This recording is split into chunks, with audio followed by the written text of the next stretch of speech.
Para esta canción vamos a necesitar 7 acordes. El acorde de Do, el acorde de Fa, el acorde de Mi menor,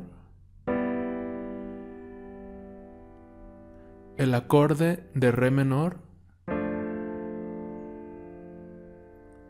el acorde de Sol, el acorde de La menor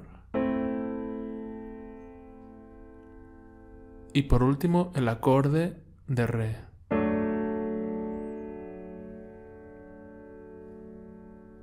A continuación la tocaré un poco más lento.